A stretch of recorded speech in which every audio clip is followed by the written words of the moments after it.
Hello, good morning. Welcome to Kimberly Ann's Kaleidoscope YouTube channel.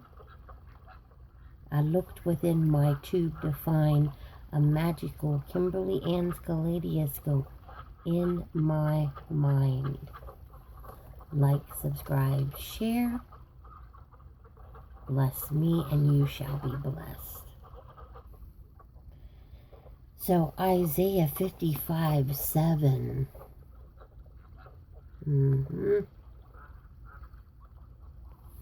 Let the wicked forsake his or her way, and the unrighteous man his thoughts,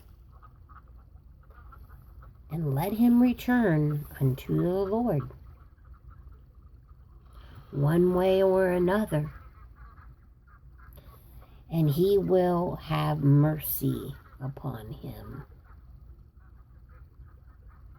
and to our God, for he will be abundantly pardoned.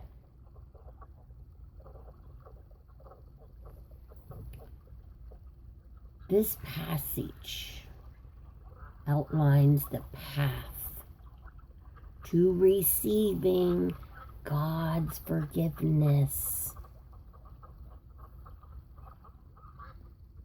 It teaches true repentance requires abandoning both outward sinful actions, behaviors,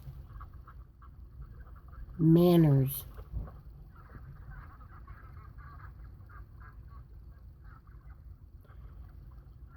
outward sinful worldly way actions of the mind, of the reversed mindset that was wound it backwards, and the inward unrighteous thoughts. In return for his genuine turning of the heart, God promises limitless compassion and abundant pardon. It's up to us, though. The action: stopping harmful, immoral, or selfish behaviors. And I'm going to put something else on here. And looking at life as a game.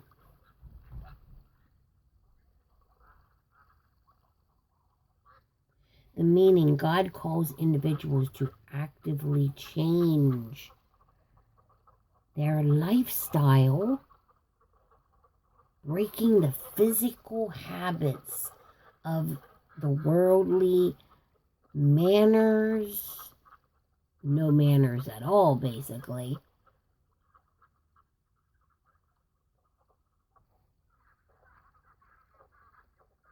and behaviors, misbehaviors, and lack of manners, put it that way. Breaking the physical habits and actions that separate you and I, all of us, from his holiness.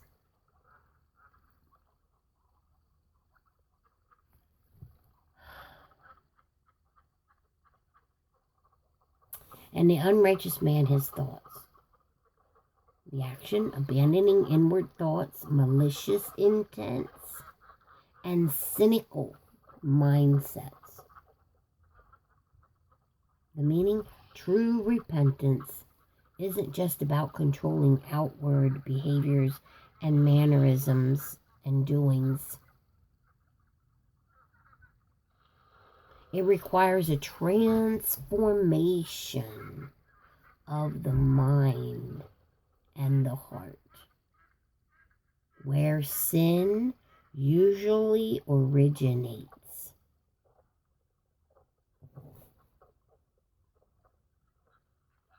And let him return to the Lord. The action, turning back to God, to love, the light, and the life. Quote unquote, the way. The way. Yahweh. The meaning, it acknowledges that straying from God's path breaks a relationship. Returning symbolizes a conscious, deliberate choice to seek his presence. You want to be around him all the time. You want to be right with him and next to him. Restore the relationship. You're going to hold on together. You're going to do things together. You're going to, never, always on my mind. Likewise in the physical, in a physical marriage relationship, or mom and daughter relationship, son and dad relationship, whatever. You're going to want to be around them. They, you, and you, them. You want to restore the relationship, so you're going to want to build on a better and better and better relationship. And realign with his will.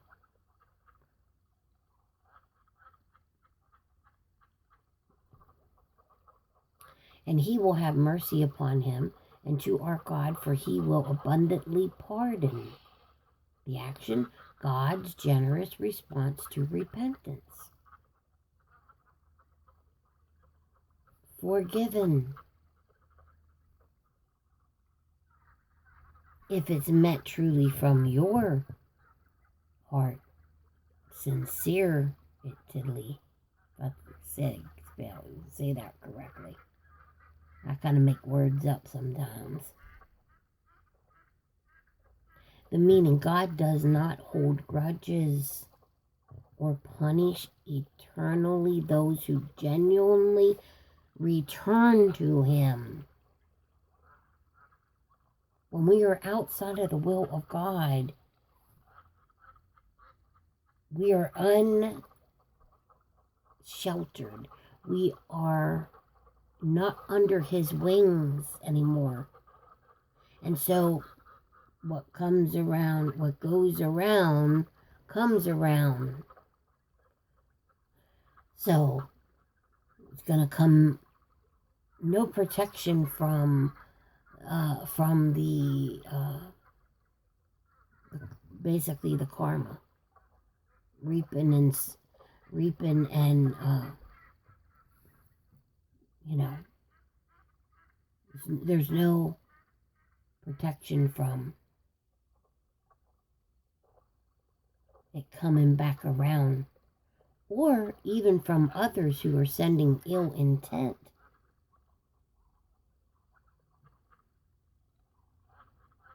There's no barrier to block it. But in the will of God, that's why Mary Magdalene, when you see a lot of her photographs, she's holding an egg. I mean, the egg can represent a lot of things, but it also represents we are the yolk, and we are inside that egg. The shell that is like a barrier around us, protecting us. Because then we are within. God is within us, and we are within God.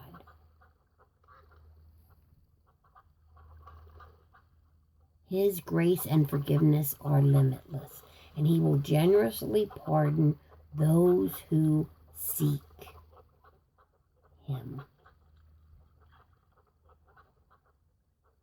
Okay?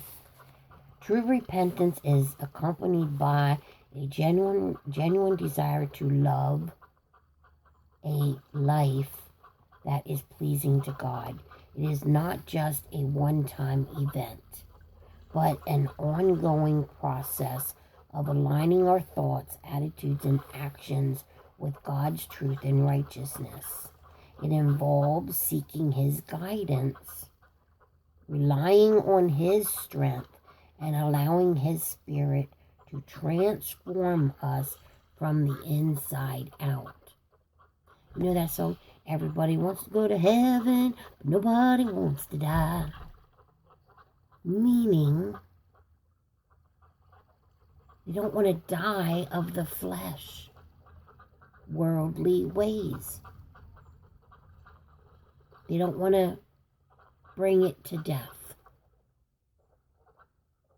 But yet, everybody wants heaven. Everybody wants to have heaven. Everybody wants to have or go to heaven, right? In the here and the now, and even in the hereafter. But in the physical, it is still possible in the here and the now, which you can have heaven by becoming the kingdom of heaven, by bringing death to the old you, fleshly, worldly ways and misbehaviors. Speaking for myself, misbehaviors and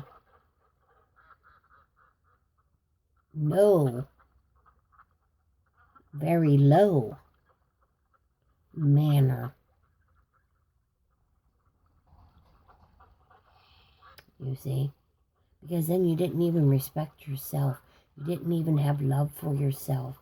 You didn't hold yourself up in self-care and self-love. And God being within us, so that means we were not even loving God. Because by us loving ourselves, we are loving the King, the divine, who is already within us. We're just waiting for us to give him, the divine entity, all of our love. Our mind, our bodies, and our souls. Aligned. And you can go higher and higher and higher, percentage-wise. And get more and more and more of it. But the less we are in the worldly ways and doings of sin, that the word says is sin, that says it is immoralities, iniquities, and all that wickedness is selfishness, lustings, and desires. Wow.